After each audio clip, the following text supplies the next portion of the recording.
नमस्कार दोस्तों, स्वागत है आपके स्पीडी सक्सेस चैनल पे। स्पीडी सक्सेस चैनल की इस वीडियो में आज हम पढ़ने वाले हैं बिहार का करंट अफेयर। ये करंट अफेयर जनवरी के माह का होगा और ये दोनों भाषा में रहेगा।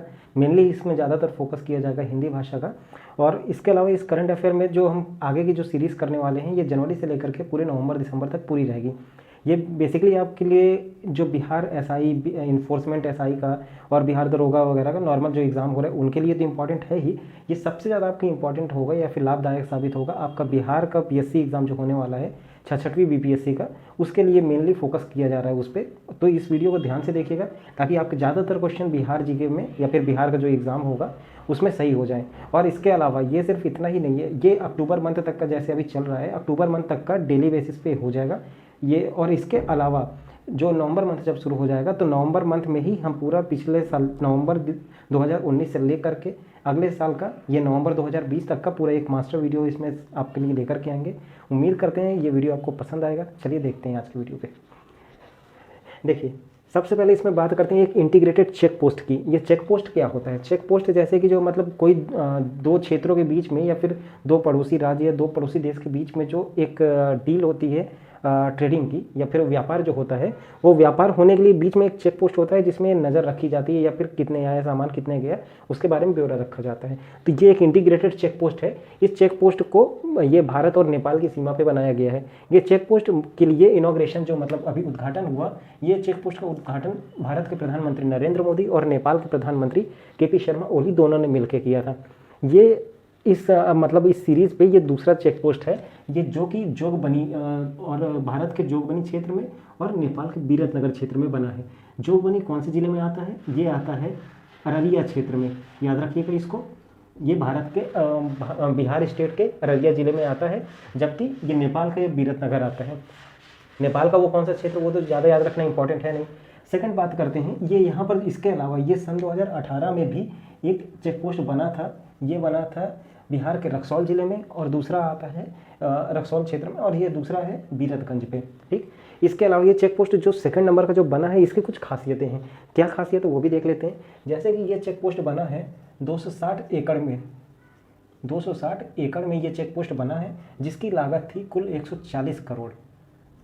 और ये 140 करोड़ रुपए की जो मतलब देने की धनराशि देने की जो बात कही है, ये भारत सरकार ने कही है कि भारत इसमें 140 करोड़ रुपए पूरा देगा इसमें। ठीक, इसके अलावा यहाँ पर इसकी जो क्षमता है, इसकी क्षमता एक दिन में लगभग 500 ट्रक को आपस में इधर से उधर जो भेजने की एक क्षमता इसकी रखी गई है। इसके अलावा ये सब हम इसमें जो बात कर रहे हैं, ये चेक पोस्ट का उद्घाटन कैसे किया गया, ये भी एक इसमें खासियत है। क्या था, सन 2015 में जैसे नेपाल में जब भूकंप आया था, तब नेपाल में भूकंप के बाद में भारत ने जो है सहायता की एक पेशकश की थी, जिसमें ये कहा था कि भारत EHRP के तहत, मतलब post earthquake housing reconstruction project, EHRP post earthquake housing reconstruction project, याद रखिएगा इसको ऐसे। EHRP के तहत सन 2015 में भारत ने नेपाल के साथ एक MOU साइन किया था, जिसमें भारत ने ये कहा था कि भारत नेपाल के गोरखा और नवाकोट ये दो जिले रहेंगे जहां पर भारत जो है नेपाल में 50,000 घर बना करके नेपाल के आम जनता को देगा। ये 50,000 घरों में अभी जो है 45,000 घर बन चुके हैं। इसी के जो है ये जो आगे जो आखिरी के जो 5,000 घर बनने थे, उन 5,000 घरों के लिए अभी दोनों के बीच में चर्चा चल रही थी, जिसी के तहत भारत ने नेपाल के साथ ये यहाँ पर अभी जोरबनी वाला क्षेत्र में एक ये यहाँ पर रिबन काट दिया है, एक नया उसका इंटीग्रेटेड चेक पोस्ट बनाया है। बढ़ते हैं अगले खबर की तरफ। एक बिहार में पहला बार जो है टर्टल रिहेबिलिटेशन सेंटर का एक उद्घाटन किया गया है। ये उद्घाटन कहाँ पर किया गया? भागलपुर जिले में। ये टर्टल रिहेबिलिटेशन क्या है? ये एक कछुए की ये मतलब जो होते हैं जो इधर से उधर क्षेत्र में जो है पानी के द्वारा जो बह करके चले जाते हैं, उनको वापस जो है अपने क्षेत्र में ले जाने के लिए एक रिहेबिलिटेशन सेंटर खोला गया है।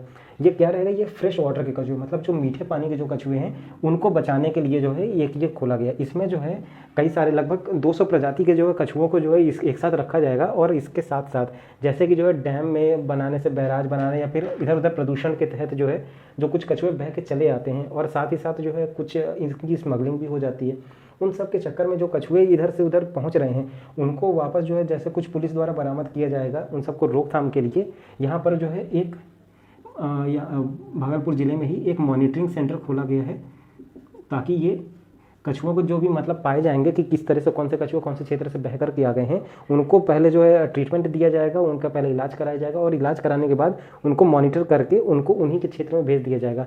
इसका फ़ायदा क्या होगा? इसका फ़ायदा सबसे पहले ये होगा कि जो पानी में जैसे कि जो है कार्बनिक पदार्थ हैं, जैसे शैवाल वगैरह सब वो खत्म हो रहे हैं, और इसके अलावा जो खराब या गंदी या फिर बीमार मछलियाँ हैं, उन सबको मार करके ये कछुआ पूरे पानी को शुद्ध करता है। ठीक, इसलिए ये कछुए बहुत ज़्यादा इंपॉर्टेंट हो जाते हैं। इसके अलावा ये हम इतना इसमें ध्यान क्यों दे रहे हैं? देखिए क्या था, एक एनएमसीजी मतलब नेशनल क्लीन गंगा मिशन, ये इसका मतलब योजना को जो है सन 2016 में शुरू किया गया था। ये किसके अंडर पे आता है? मिनिस्ट्री ऑफ वाटर रिसोर्स के तहत, मिनिस्ट्री ऑफ वाटर रिसोर्स के अंडर में एनएमसीजी आता है। ठीक, तो ये एनएमसीजी और wild life institution of India, ये wild life institution of India, इसका हेडक्वार्टर कहाँ है? देहरादून। देहरादून में जो राजा जी नेशनल पार्क है, राजा जी नेशनल पार्क के पास में ही ये wild life institution of India का खोला गया है।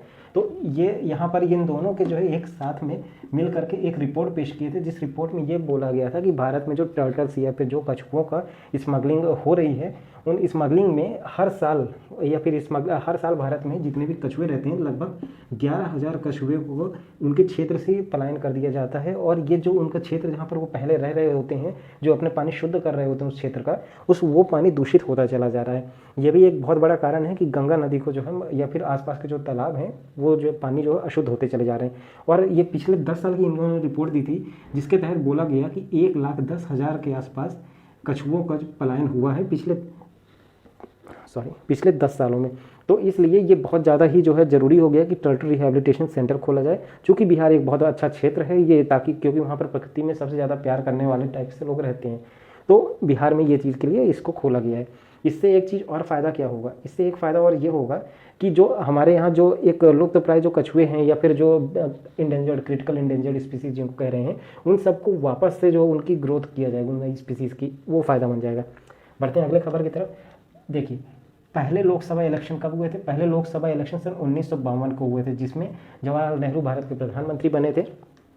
एक्चुअली अगर क्वेश्चन आ जाएगा 51, 52, 52, 53 इस टाइप से जो है कुछ, तो 1951-52 ये क्या है, 9 दिसंबर 1951 से शुरू हुआ थे, जो कि 1952 तक चले गए थे। तो पहले लोकसभा इलेक्शन के एक एमपी हैं बहादुर सिंह नाम के। ठीक, तो एमपी तो जो है लगभग 700 मेंबर ऑफ पार्लियामेंट हैं अपने जो है विधानसभा या फिर संसद भवन पे। तो इस 700 में जो है लगभग जितने भी हैं वो सारे खत्म हो चुके हैं। सिर्फ एक पहले इलेक्शन के लोकसभा एमपी बचे हुए थे, जिनका नाम था बहादुर सिंह। इनका अभी 94वें वर्ष की उम्र में निधन हो गया है। ये सबसे पहले कहाँ से चुने गए थे? इनकी कॉन्स्टिट्यूंसी क्या थी? ये सबसे पहले शाहबाद, शाहबाद इनकी कर्मभूमि भी रही है। ये बच्चे और एजुकेशन के प्रति बहुत ज़्यादा जो है समर्पित रहे हैं, और शाहबाद में ही इन्होंने ये अपना पहला लोकसभा का इलेक्शन लड़ा था सन 1952 में, वहाँ पर जीते थे। इसके बाद जब बिहार में बक्सर को एक वो पार्लियामेंट्री कॉन्स्टिट्यूंसी के रूप में मतलब संसदीय क्षेत्र घोषित किया गया था, तब अगला इलेक्शन सन 1957 में वहाँ लड़े थे और वहाँ पर भी इन्होंने जीत हासिल की, जिसके बाद ये भारत के मतलब 2 बार इलेक्शन जीतने वाले एमपी भी बने थे और काफ़ी चर्चित हस्ती रहे हैं, जिनके अभी इनका निधन हुआ। और इसके साथ साथ पहला लोकसभा इलेक्शन में जो मेंबर ऑफ पार्लियामेंट रहे हैं, उन सभी लोगों का अंत हो चुका है, अब कोई भी नहीं बचा। नेक्स्ट खबर की तरफ बढ़ते हैं। ये हैं अब्दुल गफूर, ये आरजेडी से जो मतलब एमएलए रहे हैं और ये बिहार के एक्स मिनिस्टर भी कहलाए जाते हैं। अब्दुल गफूर ये जो है अभी नीतीश कुमार सरकार में मतलब अल्पसंख्यक मंत्रालय में ये अभी अपनी सेवा दे चुके हैं। इसके अलावा हज यात्रा कमेटी जो होती है, तो वहाँ पर सन 2003 और 2006 में इसके अध्यक्षता भी कर चुके हैं। इनका भी अभी निधन हो चुका है और इनके निधन के बाद यहाँ पर जो है काफ़ी इनका जो प्रभाव रहा है इनके अपने क्षेत्र में, वो चीज़ ख़त्म हो रहा है। और इसके अलावा इनका जो निधन हुआ है, ये इनका निधन 60 वर्ष की उम्र में हुआ है। ठीक है, ये चीज़ आप याद रखिएगा। अगर पूछा जाए कि इनके जो है मतलब कितनी बार जो एमएलए बन चुके हैं, तो ये बने थे 4 बार एमएलए, इसलिए ये काफ़ी मतलब प्रसिद्ध व्यक्ति रहे हैं जो 4 बार विधानसभा के ये सदस्य बन चुके हैं। ठीक, इसमें इतना ही है, ज़्यादा कुछ नहीं। अगर क्वेश्चन पूछा जाएगा अब्दुल गफूर कौन से क्षेत्र से ताल्लुक़ रखते हैं, तो एमएलए रहे हैं। और इसके अलावा एक नीति आयोग ने एक रिपोर्ट पेश की है, जिसमें मतलब सस्टेनेबल डेवलपमेंट गोल के इंडेक्स और डैशबोर्ड के बारे में बताया। कहने का तात्पर्य ये है, जो भारत ने अपने 2030 तक जो है 2030 तक कुछ गोल्स रखे हैं, 17 गोल्स रखे हैं कि इसमें हम जो है महारत हासिल कर लेंगे, इसमें जो है परिपक्व हो जाएंगे, जो भी अगर कमियां हैं उन कमियों को दूर कर देंगे, तो उसको कहते हैं सस्टेनेबल डेवलपमेंट गोल। तो उसमें जो है एक इंडेक्स जारी होता है कि भाई ये पॉइंट को हमने ठीक कर दिया कि जैसे कि मतलब शिक्षा में सुधार अच्छा हो गया, वो सैनिटरी वगैरह जो है हर जगह अवेलेबल हो रहे हैं, इसके अलावा टॉयलेट्स भी बन रहे हैं। तो इस तरीके के कई सारे पैरामीटर्स रहते हैं कि एक देश में ये सारी चीज़ें होनी चाहिए, पानी की व्यवस्था अच्छी होनी चाहिए, तो वो एक इंडेक्स बनता है। जैसे हम लोगों को हर एक किताब में जो है आगे एक इंडेक्स बना रहता है कि इस किताब में कौन कौन सी यूनिट्स हैं। तो इंडेक्स और डैशबोर्ड के मामले में कुछ टास्क दिए गए हैं भारत में हर एक राज्य को। तो उस टास्क में जो है सब पूरा करने के सबसे करीब कौन पहुंच गया, केरला राज्य पहुंच गया। उसके आए हैं इस बार जो है 2019 में 70 पॉइंट्स, और ये टोटल 100 पॉइंट्स में इनको रखा गया कि 100 पॉइंट्स को कौन सबसे पहले इसमें पूरा कर लेता है। तो केरला बहुत ही तेज़ी से आगे बढ़ रहा है, जिसमें उसने 70 पॉइंट हासिल कर लिए। सेकंड नंबर पे आता है हिमाचल प्रदेश। हिमाचल प्रदेश की राजधानी क्या है, आप शिमला ही है, चलिए खैर, तो सेकंड नंबर पे आता है। इसके अलावा अगर बात करेंगे कि बिहार का क्या स्थान रहा है, बिहार इसमें सबसे कम ग्रोथ कर पा रहा है और वो है लास्ट स्थान। ऐसा नहीं कि बिहार का पॉइंट बहुत गंदा है, बिहार का पॉइंट 50 है, 50 पॉइंट है, लेकिन इसके बाद भी पॉइंट्स के हिसाब से अगर देखा जाए तो इतना बुरा भी नहीं है। 50% तो और करना है, 50% तो हमने कर ही लिया है। नेक्स्ट आते हैं ग्लोबल बिहार एक्सेलेंसी अवार्ड 2019। तो 2019 के लिए किसको चुना गया है, ये चुना गया है पीयूष जायसवाल। ये पीयूष जायसवाल ये किस वैसे ठीक है चुने गए हैं, लेकिन हमको मेन याद रखना है ग्लोबल बिहार किस क्षेत्र में दिया जाता है। ये कला, संस्कृति और महिला सशक्तिकरण और सामाजिक कल्याण जैसे क्षेत्रों में ये अवार्ड दिया जाता है। इसके अलावा ये अवार्ड इस बार इनको किसने दिया था, ये अवार्ड इनको दिया था एक राज्यसभा के सांसद और पद्मश्री मतलब पुरस्कार से पुरस्कृत सीपी ठाकुर ने दिया था, सीपी ठाकुर ने दिया। और इनके साथ साथ अब जब महिला सशक्तिकरण की बात हो रही है तो जाहिर सी बात है महिला आयोग की इसमें एक अध्यक्षा हैं जिनका नाम था दिलमणि देवी, दिलमणि देवी। इन दोनों ने मिल करके पीयूष जायसवाल को ग्लोबल बिहार एक्सेलेंसी 2019 के लिए पुरस्कृत किया गया था। आखिरी में बढ़ते हैं आज के दिन की न्यूज़। ये फोर्ब्स पीपल टू वॉच 2020, मतलब फोर्ब्स इंडिया में जो है सबसे ज़्यादा जो है इस समय देखे जाने वाले या फिर प्रसिद्धि हासिल करने वाले जिनकी चर्चाएं चल रही हैं लोगों के बीच में, उसमें जो है एक लिस्ट जारी करता है फोर्ब्स। इस लिस्ट में भारत में जो है सब बिहार क्षेत्र के लिए जो बिहार में रहने वाले व्यक्ति हैं, तो ये कौन से नंबर पे हैं। पहले हैं आते हैं कन्हैया कुमार जिनका अंक आता है 12वां। एक दूसरे बिहारी हैं जिनका नाम है पीके मतलब प्रशांत किशोर, उनका नंबर आया है फोर्ब्स के अनुसार 16वां।